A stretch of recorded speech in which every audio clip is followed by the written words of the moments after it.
You're not weak. You're untrained. And I know that sentence can sound harsh until you realize it's actually the most hopeful diagnosis you've heard in a long time. Because if the reason you keep losing is you're weak, then what are you supposed to do? Just hate yourself harder? Just promise bigger? Just cry more? Just try to become a different person overnight? That's the prison so many believers live in. They fall, they feel shame, they make emotional vows, they get serious, they last a few days, and then the same temptation shows up at the same time, in the same mood with the same trigger, and they lose again. And the enemy whispers, "See, you'll always be like this." And you start believing your repeated losses are your identity. But what if your repeated losses aren't proof you don't love God? What if they're proof you've been fighting a trained battle with an untrained system? Think about it. Nobody is born knowing how to lift heavy weight. Nobody is born knowing how to run long distance. Nobody is born knowing how to play a complex sport. You don't call a beginner weak because they can't deadlift 140 kilograms or run a marathon. You call them untrained. And then you give them a plan. You give them structure. You give them technique. You build their endurance. You strengthen the weak points. You teach them how to breathe. You teach them how to recover. You teach them how to win in small ways before expecting big wins. But spiritually, we do the opposite. We lose and we call ourselves fake. We relapse and we call ourselves hypocrite. We struggle and we call ourselves broken beyond repair. We fight a trained enemy with an untrained strategy and then act shocked when we get the same result. Listen to me. Temptation is a system. Your triggers are a system. Your habits are a system. Your routines are a system. Your environment is a system. Your nervous system is a system. And your spiritual victories will eventually become a system too, but only if you stop treating this like a random failure and start treating it like training. Because right now, what you keep calling weakness might actually be predictable pattern. And predictable doesn't mean hopeless. Predictable means interruptible. Let me get painfully real with you in a way that protects you, not shames you. The reason you lose the same battle every time is rarely because you don't know the Bible. It's rarely because you didn't mean your prayer.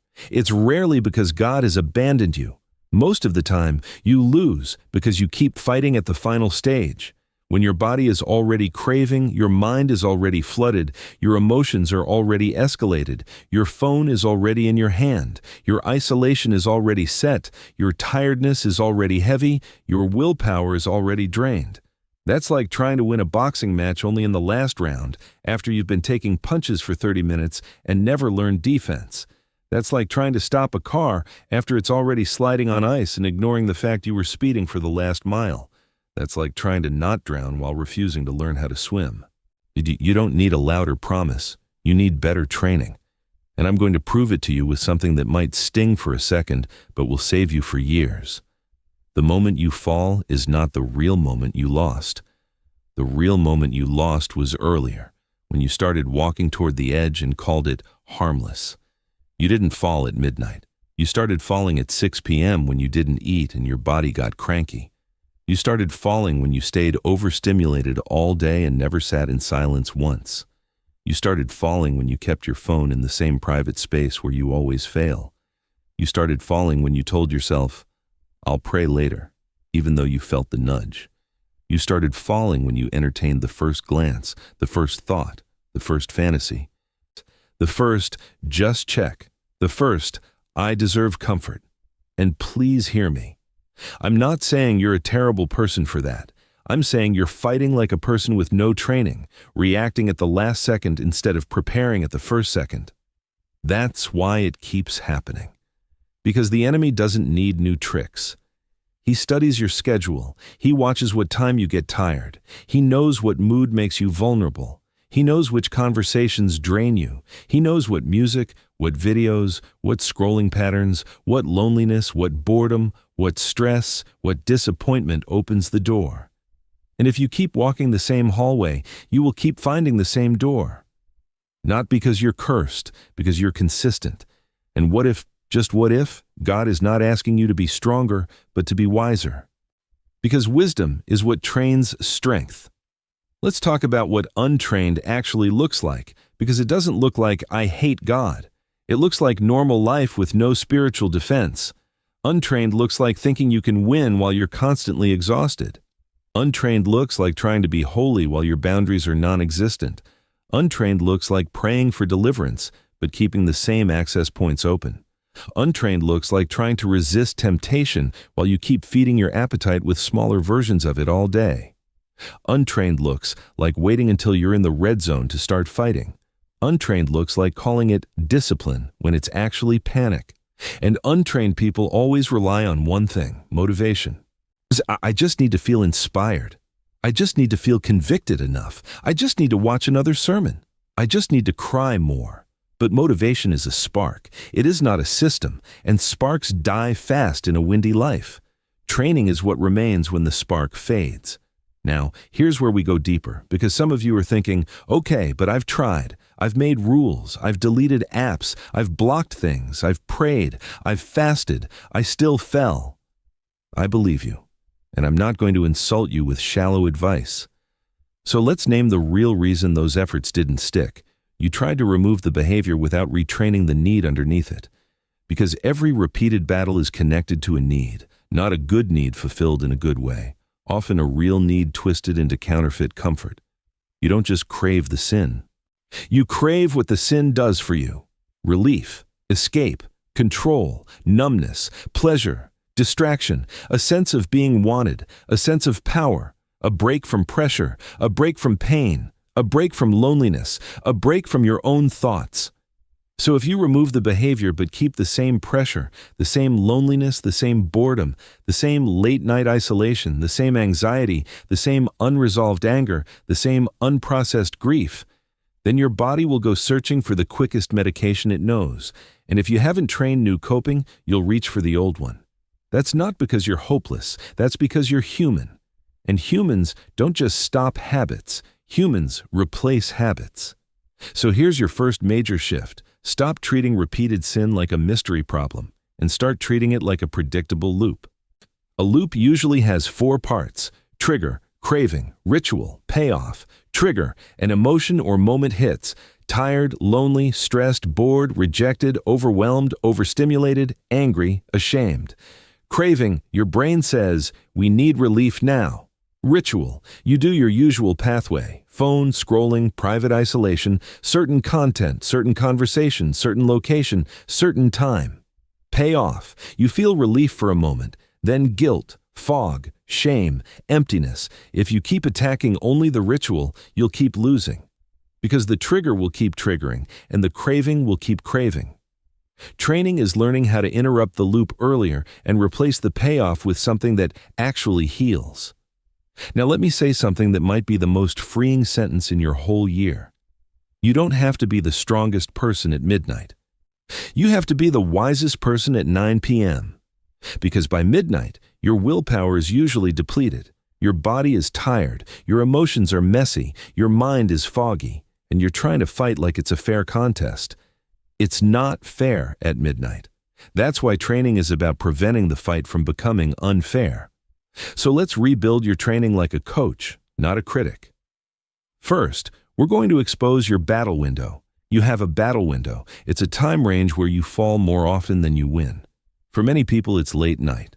For some, it's after work. For some, it's weekends. For some, it's when they're alone. For some, it's when they feel rejected. For some, it's when they get praised and feel overconfident. For some, it's when they're anxious and need a numb out. For some, it's when they're bored and want stimulation. Your battle is not random. It has a window. And if you can name the window, you can build defense around the window, because that's what training does. It doesn't make you invincible. It makes you prepared. So right now, answer this honestly. When do you usually lose? What time, what place, what mood, what pattern? If your answer is, "I don't know," that's okay. But the next time you fall, don't just feel shame. Study it. Write it down like a detective. What time was it? Where were you? What were you feeling? What happened earlier that day? What were you avoiding? What did you consume leading up to it? Who did you talk to? How was your sleep? How was your food? Were you lonely? Were you overstimulated? Because once you can see the pathway, you can change the pathway. And here's the twist. Changing the pathway is often more powerful than trying harder, because you can't try your way out of a system while living inside the same system. Second, we're going to train your two-step earlier escape. Most people fight at the edge. Trained people fight 2 steps earlier. 2 steps earlier is the first glance, the first click, the first private linger, the first, I'll just check, the first, I deserve this, the first, I'm stressed, the first, I'm bored, the first, I'm alone. 2 steps earlier is the moment you still have clarity. So you need one question you ask yourself in that moment, one question that stops the autopilot. Here's a strong one. What am I actually trying to escape right now? Not, how do I stop? Not, why am I like this? Not, am I going to hell? Those questions spiral you. This question grounds you. What am I trying to escape? Because the moment you name the feeling, you break the trance. And then you do something trained people do. You replace escape with presence. Presence doesn't mean you feel amazing. It means you stop running and you bring the truth to God while it's still a whisper, not after it becomes a scream. Imagine the difference between these 2 prayers. Prayer EA. God forgive me, I did it again. After the crash. Prayer B. God, I feel the pull right now. I'm lonely, I'm tired, I want relief. Help me choose you. Before the crash. One of those prayers is an apology. The other is companionship. And companionship is where strength grows. Third, we're going to build boundaries that you stop calling legalism. Some people keep losing because they treat boundaries like insults. But I should be able to handle it. I don't want to be extreme. I don't want to live like a monk. I want to be mature. Listen, if something keeps burning you, wisdom isn't proving you can stand closer to it. Wisdom is building distance until you're healed. If your phone is your doorway, you don't need to pray harder. You need to move the phone. If late nights are your doorway, you don't need to be more spiritual. You need a shutdown time. If isolation is your doorway, you don't need to try harder. You need to get connected. If certain content trains your appetite, you don't need more guilt. You need to cut the feed. That's not legalism. That's training. That's what athletes do. They don't call it legalism when they change their diet to win. They call it focus. And you are in a war for your soul. Focus is not optional. Now, but I can already hear a voice. But I've tried boundaries and I still failed. Okay, then we go deeper. Your boundary was a wall, but you didn't build a replacement. If you remove a habit without replacing the comfort, your body will panic. Because your body doesn't just want holiness, your body wants relief. If you don't teach it where relief lives now, it will run back to the old pharmacy. So you need a replacement routine for your battle window, a script, a plan, a path you follow even when you don't feel like it. Because training is doing the right thing when you don't feel like it, until your feelings catch up. Let me give you a real replacement routine that's simple but strong. Don't overthink it. Borrow it and make it yours. When the battle window starts, you do 4 things in order. 1. Change your environment. Stand up. Move rooms. Turn on a light. Put your phone somewhere inconvenient. Open a window. Drink water. Anything that breaks the trance. 2. Name the feeling out loud. I feel lonely. I feel stressed. I feel restless. I feel angry. Naming breaks the spell. 3. Short prayer, no performance. Jesus, I'm being pulled right now. Help me. That's it. You don't need a speech. 4. Do 1 physical action that resets your nervous system. A short walk, a quick shower, 10 push-ups, slow breathing, stretching, a cold splash on the face. Because sometimes your temptation is not just spiritual, it's physiological stress looking for a release. Then, and this matters, you choose 1 connection step. Text 1 trusted person. I'm in the battle window. Pray for me. Or, I need accountability right now. Or, check on me in 10 minutes. This is why the enemy loves secrecy. Because secrecy keeps you fighting alone in your weakest state. Training is building connection before you need it. Now, here's the part that some people don't want, but it's where freedom lives. You have to stop calling secrecy privacy. Privacy is healthy. Secrecy is a hiding place for the cycle. If you keep falling in the same way, you do not need more private promises. You need 1 safe person who knows the pattern. not to shame you, to pull you into the light, because when you are known, temptation loses its favorite weapon, isolation. And let's be honest, some of you don't want accountability because you don't want to fully close the door. You still want a maybe option. You want the comfort of knowing you can run back if you need to. That maybe is why you keep losing, because you can't build a life of freedom while keeping an escape hatch for bondage. Now, here comes the twist, the part that flips the entire story for people who keep saying, I guess I'm just weak. The truth is, you might be losing the same battle because you've been training the wrong thing. You've been training your appetite for speed, not your capacity for stillness. You've been training your reflex to escape, not your reflex to endure. You've been training your mind to crave stimulation, not your mind to crave presence. You've been training your body to numb discomfort, not your body to process discomfort. You've been training your soul to run to quick comfort, not to deep comfort. So when you try to pray, prayer feels slow. When you try to read Scripture, Scripture feels dry. When you try to sit in silence, silence feels unbearable. And you assume that means God is far. But what if God is not far? What if you are simply in withdrawal from noise? Because this is what nobody tells you. The early stages of spiritual growth can feel like boredom because your dopamine has been discipled by chaos. If your brain is used to sugar, vegetables taste bland at first, not because vegetables are bad, because your taste is hijacked. If your soul is used to constant input, God's stillness feels empty at first, not because God is absent, because you're untrained for quiet. This is why so many believers confuse dryness with distance. They feel nothing and they assume God left. But sometimes feeling nothing is the detox stage before you feel peace again. And training means you don't run from detox. You endure it until your hunger resets. Now, let me speak to the person who is tired of hearing, just pray more without results. Yes, pray, but pray like a trained person. Trained prayer is not just emotional prayer after the fall. Trained prayer is preemptive prayer before the fall. It's prayer inside the battle window. It's prayer when the craving first whispers, not when it's already screaming. Trained prayer sounds like, God, I'm tired, so I'm vulnerable. Keep me. God, I'm lonely, so I'm vulnerable. Fill me. God, I'm angry, so I want to escape. Help me obey.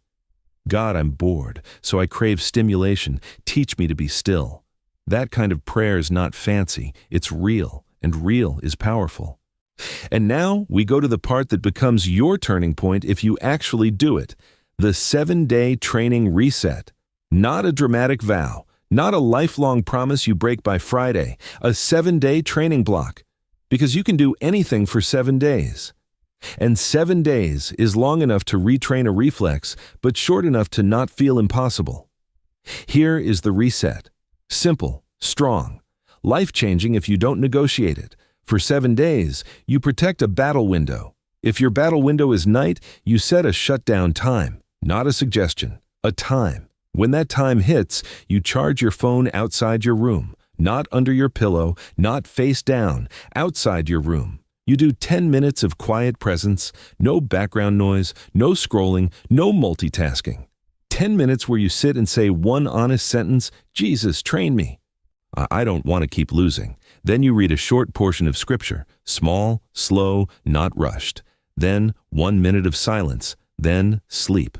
Your goal is not to feel spiritual. Your goal is to rebuild endurance for stillness. You practice 3 interruptions every day. 1 interruption of noise, 60 seconds with no input. 1 interruption of craving. The moment you feel the pull, you stand up and change rooms. 1 interruption of delay. When you feel the nudge to pray, you pray immediately for 20 seconds. You do 1 act of fast obedience daily. 1, not 10, 1. Fast obedience retrains spiritual hearing. Slow obedience trains spiritual deafness. If you want to hear God again, respond quickly to small nudges. You add 1 connection point, 1 person, 1 message per day, even simple. Pray for me. Checking in. I'm staying clean today. You are retraining your life out of isolation. Now, you might say, that sounds too simple. Yes, it is simple. But so is the pattern that keeps defeating you. The difference is this. Your pattern is simple and consistent. That's why it wins. Your new training must be simple and consistent too, because your life doesn't change from one big moment. It changes from repeated small choices. And here is the biggest mindset shift of all. This is the climax moment. Stop trying to win the whole war in one day. Start trying to win the next 5 minutes. Most believers lose because they make the fight too big. They feel the temptation and think, I have to never do this again for the rest of my life. That pressure crushes you. Then you numb. Then you fall. When trained people think differently, they think, I just need to choose obedience for the next 5 minutes. Then 5 minutes becomes 10. 10 becomes 30. 30 becomes a night becomes a week becomes a new identity. The enemy wants you thinking in forever because forever feels impossible.